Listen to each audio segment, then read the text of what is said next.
Welcome back. Well, the Bahamas Red Cross Society is also reaching out to impact many in our community, and in recent months, the society has been forced to make some adjustments. Well, we take you live with our Lloyd Allen. He's been out and about this morning. Lloyd Allen joining us live. Good morning.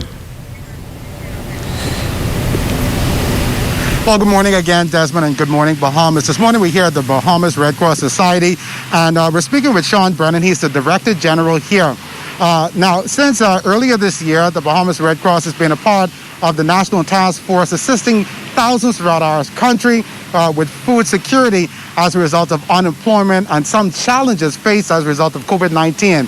Mr. Brennan, welcome to the morning edition, and paint a picture for us on how developments have been over the past several months. Hi. Good morning, Mr. Allen, and good morning, Bahamas. Over the last 4 or 5 months, it's been extremely busy here at the Bahamas Red Cross. Not just at the Bahamas Red Cross, but for our country. The Prime Minister had a bold initiative in terms of how do we take care, how do we feed those who are most vulnerable in our society.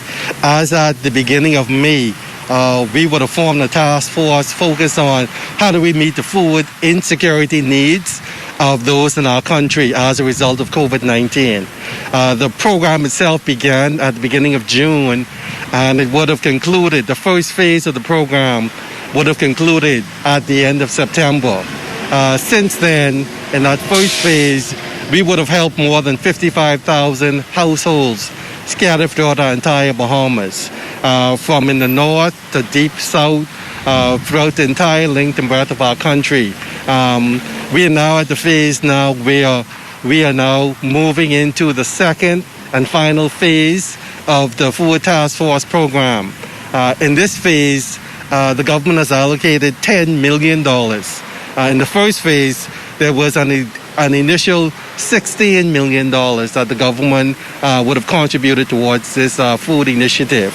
And the NGOs, non-governmental organization, we would have contributed 15%, bringing the total to $18.2 million as at the end of the first phase.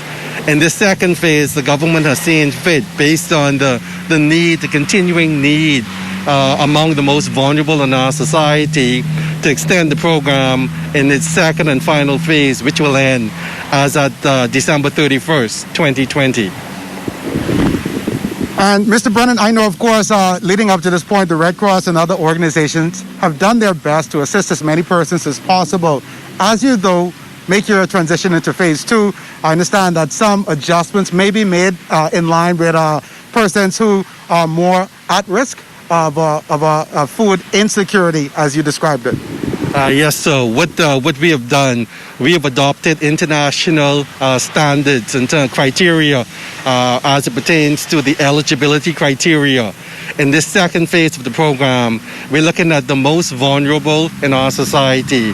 And as we define most vulnerable, we're speaking about those who have been impacted as a result of Hurricane Dorian, also those who have been negatively impacted as a result of COVID-19, leading to unemployment.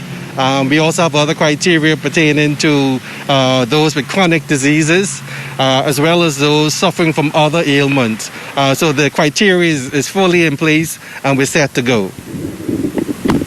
And then finally, I know, of course, even as we arrived here this morning, a team of people continue to volunteer here at the Red Cross. Talk to us about your volunteers that continue to turn up day after day to assist with this initiative. Mr. Allen, I must thank the Bahamian people and by extension our volunteers who's come to the forefront in terms of assisting our brothers and sisters in this time of crisis. So it's kudos out to them. We have a vibrant volunteer manager and team who's working to bring them in.